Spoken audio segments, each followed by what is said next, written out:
from Hollywood, I'm Martin Grove, welcoming you to our Screendollars podcast, Box Office Autopsy.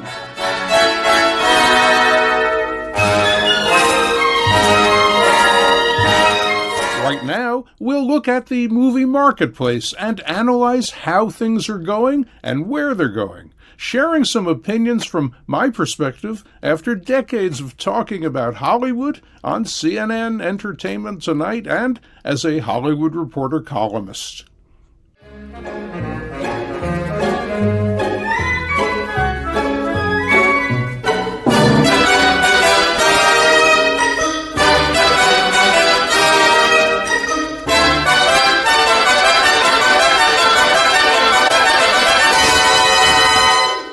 It was a trick-or-treat weekend as Halloween Ends started the fall box office recovery, but didn't scare up as much business as analysts had anticipated. What cut into Ends ticket sales by as much as $10 million was an unexpectedly strong hold for weekend 2 of the horror thriller Smile, and streaming competition from a day-and-date launch with Peacock. On today's Box Office Autopsy, we'll check out all the Halloween Ends news, and later in our Oscar Outlook Spotlight, we'll focus on the overcrowded lead actress race with frontrunners like Cate Blanchett, Viola Davis, and Michelle Williams. But we start today with Halloween Ends from Universal, Blumhouse, and Miramax, one of the fall's most anticipated films because for many months it loomed in the box office darkness as the first possible turnaround movie for the studio's self-inflicted product drought. Here's a quick look to help you decide if it goes on your must-see list. Welcome back, Laurie Strode.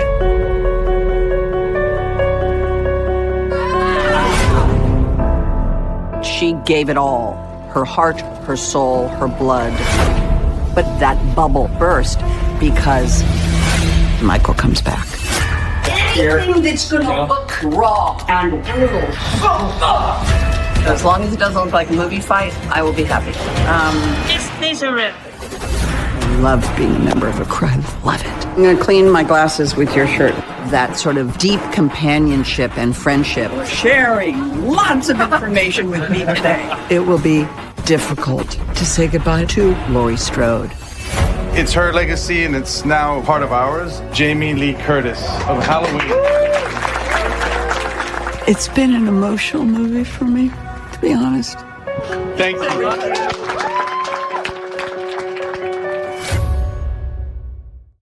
Halloween kicked off to $41.3 million at 3901 theaters, making it the first $40 million plus launch since Universal's Nope arrived to $44.4 million in late July. But media pundits had started out projecting $40 to $50 million, and last week they upped that to $55 to $60 million, or for some even $60 million plus. Exhibitors were much more cautious with $45 to $50 million, but even that turned out to be overly exuberant. What probably prompted the handicappers' enthusiasm was that Halloween was tracking great, with an average first-choice score 11 points over norm, and all demos in double digits and well above norm.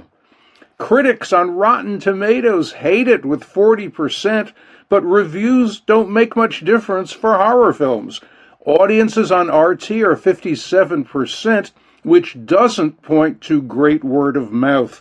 But since Halloween reportedly cost just $30 million to produce, Universal should still do very well.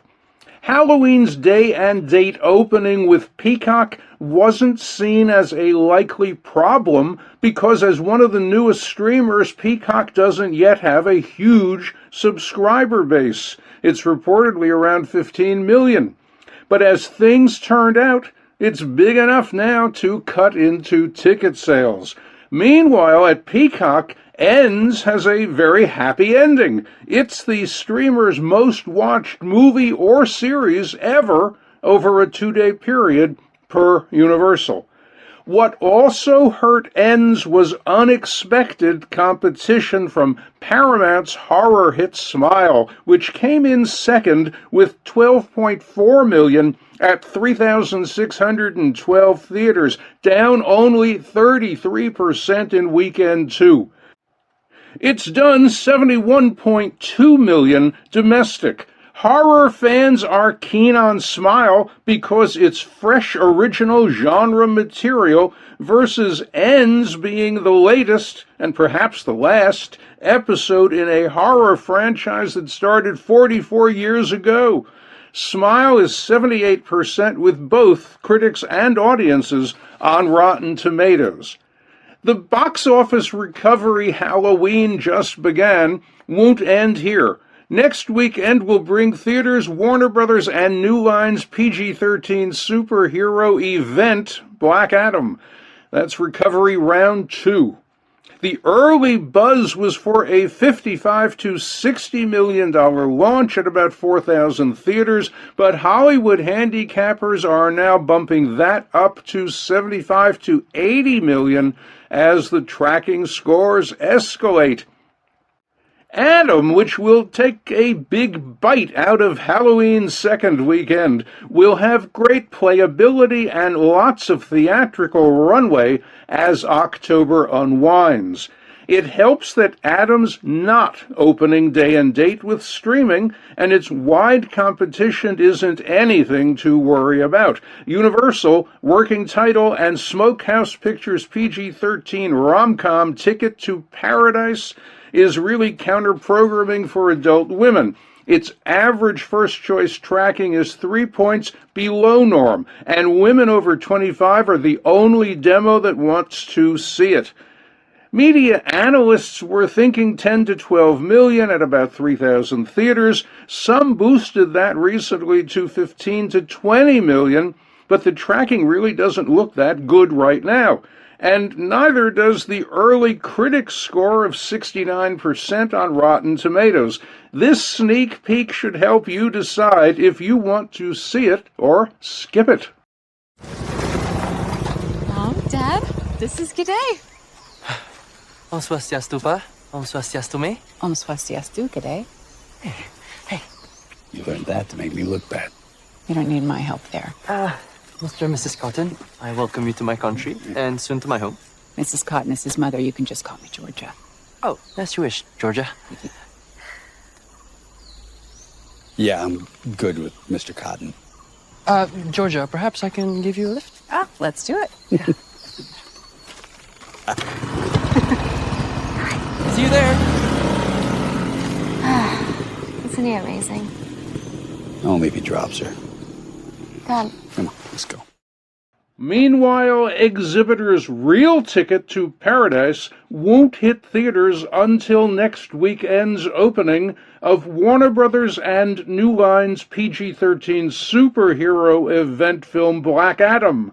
That's the second fall recovery powerhouse punch. Although the early buzz was for a $55 to $60 million launch at about 4,000 theaters, some pundits are now bumping that up to 75 to 80 million as tracking scores escalate. Adam will take a big bite out of Halloween Ends second weekend, and it should have great playability with plenty of box office runway as October unwinds.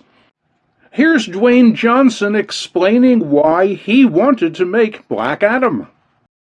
It was in the mid-2000s, maybe 2006, 2007, when we first started to discuss the idea with Warner Brothers of possibly making a movie based on Black Adam. It wasn't the easiest road because Black Adam was not one of the main superheroes that was world-renowned and beloved. So it was a little bit of a challenge, and certainly I was in a different point in my career back in the mid to later 2000s. Certainly not in the position that I am in today to make a movie like Black Adam happen. So the talks back then were exciting. However, they really didn't go anyplace. But that did not mean that we ever gave up hope and faith that we were one day going to make Black Adam. Adam's tracking best with men. Its average first choice is 7 points over norm.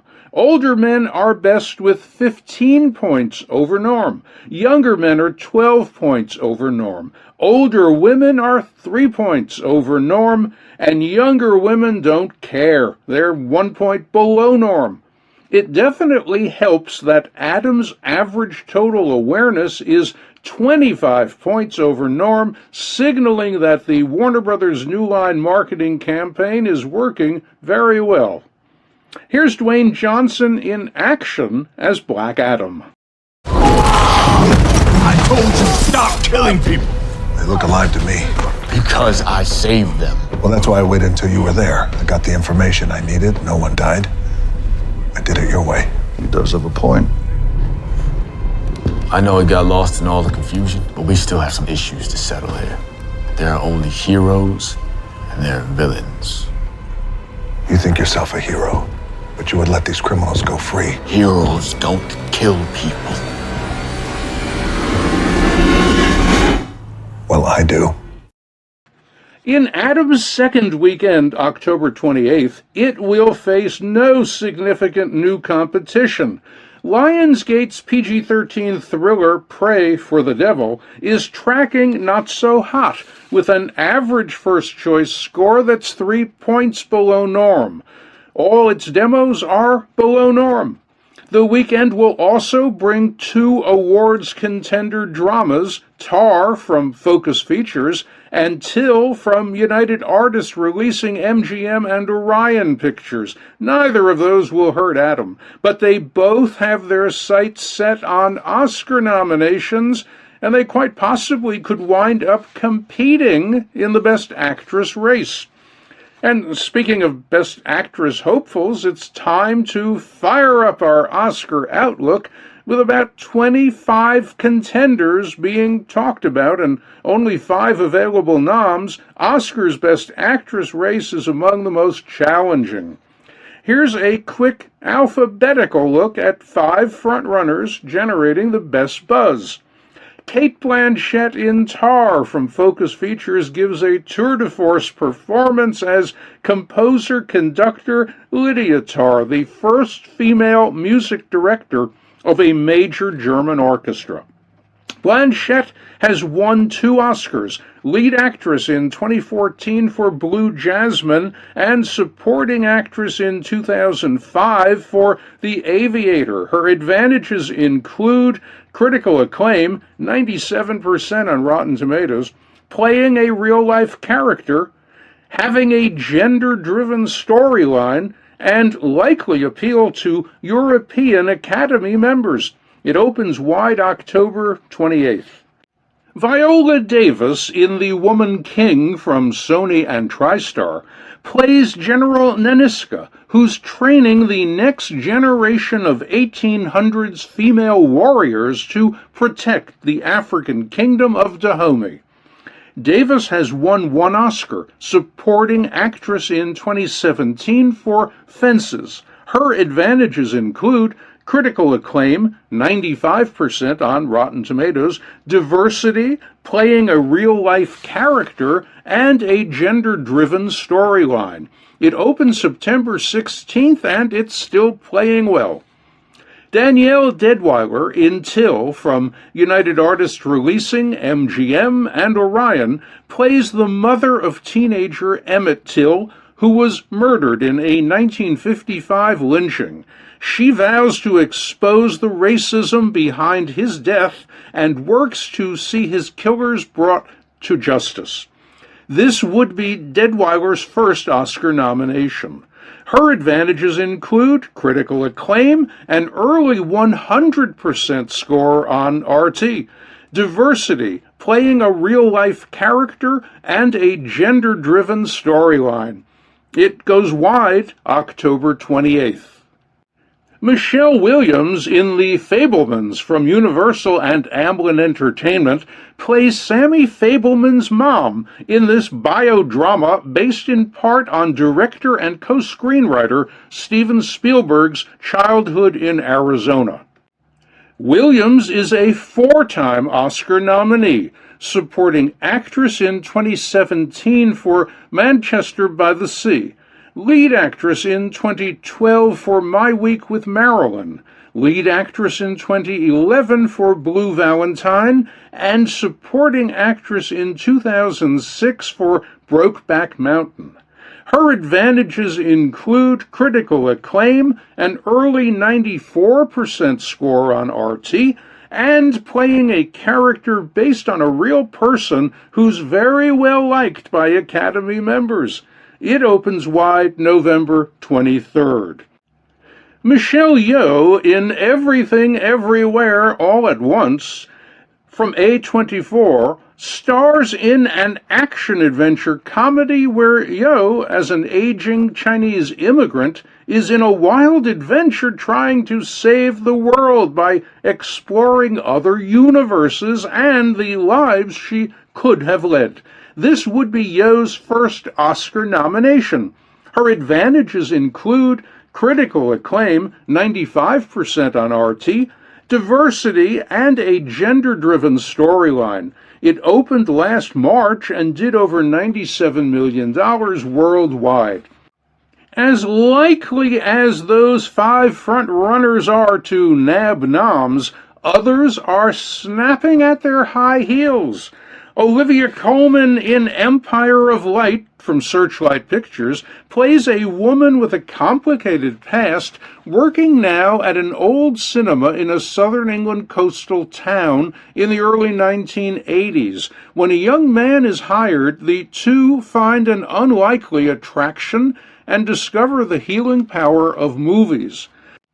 Colman's won 1 Oscar, lead actress in 2019 for The Favorite. Her advantages include playing an emotionally complex character who was written specifically for Colman to bring to life, a relationship diversity storyline, and likely appeal to the Academy's European voters. It opens December 9th. Rooney Mara in Women Talking from United Artists Releasing Orion and Plan B Entertainment plays a woman living in an isolated religious community in 2010 who must reconcile reality with faith. Mara's had 2 Oscar nominations, supporting actress in 2016 for Carol and lead actress in 2012 for The Girl with the Dragon Tattoo. Her advantages include critical acclaim, 88% on Rotten Tomatoes, a gender-driven storyline, and likely appeal to the Academy's European members. It opens December 2nd. Carey Mulligan in She Said from Universal, Annapurna Pictures, and Plan B. Mulligan plays New York Times reporter Megan Twohey, who, with her colleague Jodie Cantor, Zoe Kazan, broke the Harvey Weinstein sex assault story. Mulligan's had 2 Oscar nominations, lead actress in 2021 for Promising Young Woman, and lead actress in 2010 for An Education. Her advantages include a gender-driven storyline, playing a real-life character, and likely appeal to the many Academy members who knew Weinstein, especially to those who did business with him over the years. It opens November 18th. Margot Robbie in Babylon from Paramount stars in an historical dramedy set in the late 1920s when sound's arrival built new careers and destroyed old ones. Robbie's had 2 Oscar nominations, supporting actress in 2020 for Bombshell and lead actress in 2018 for I, Tonya. Her advantages include likely appeal to Academy members who over the years have shown how much they love movies about movie making. It opens January 6th. And Taylor Russell in Bones and All from United Artists Releasing and MGM. Russell plays a young woman learning to survive on society's margins.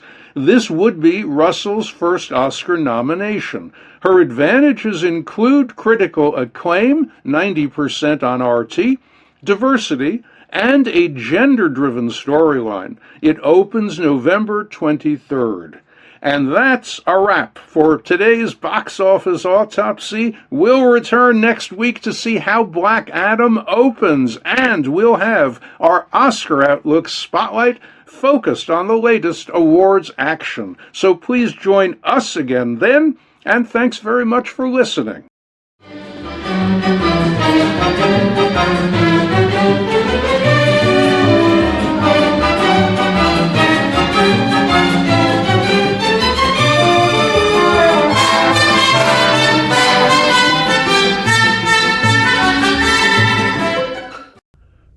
Time now for our film flashback look at what was happening in Hollywood right around now, way back then.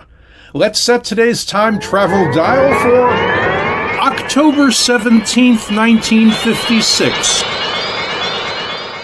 What we call event films today are really box office giants. Nothing like Michael Todd's Around the World in 80 Days, which was Hollywood's biggest movie project ever when it premiered in New York October 17, 1956.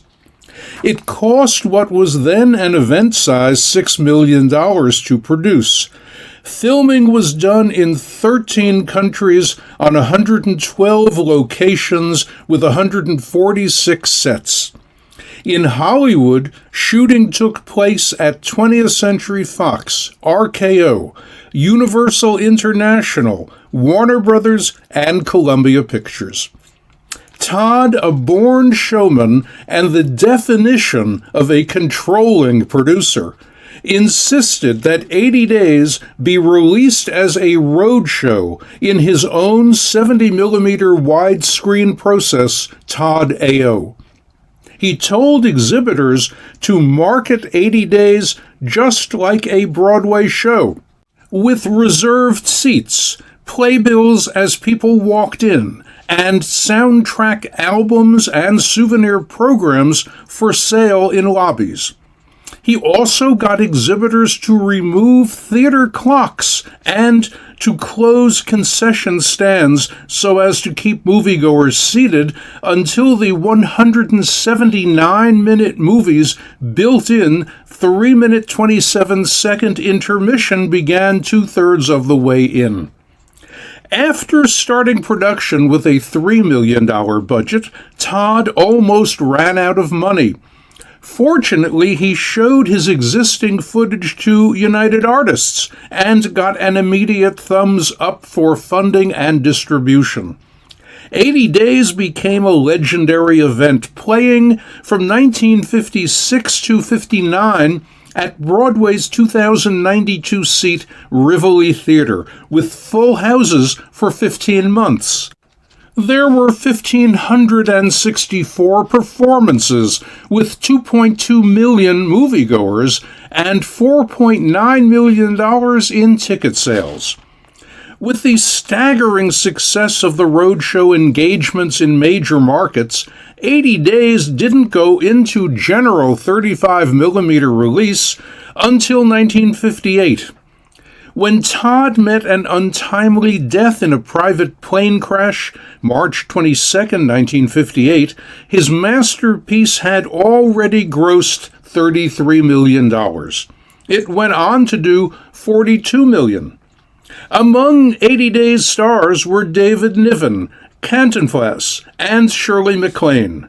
There were more than 50 cameo appearances by such stars as Frank Sinatra, Sir John Gielgud, Marlene Dietrich, and Buster Keaton. All told, the closing credits, designed by Saul Bass, ran 6 minutes and 21 seconds. All the credits were shown after the movie, which was new and different then. And the title was the last credit, followed by 4 minutes and 57 seconds of exit music. Niven, who played the lead character Phileas Fogg, said this was his all-time favorite movie role. Todd originally wanted Cary Grant as Fogg, but cast Niven after 6 months of trying. A week into production, Todd fired director John Farrow because Todd realized only he could run a Michael Todd production. Farrow, who also was a co-screenwriter, later shared an Oscar win. At the 1957 Oscars, 80 Days also won for Best Picture, Film Editing, Cinematography, and Music Scoring. Michael Anderson, Todd's replacement for Farrow, was nominated but didn't win. Neither did the Art Direction Set Decoration nominees, one of whom, Ken Adam, would later make his mark as the production designer for many of the best James Bond films, including Dr. No, Goldfinger, and Thunderball.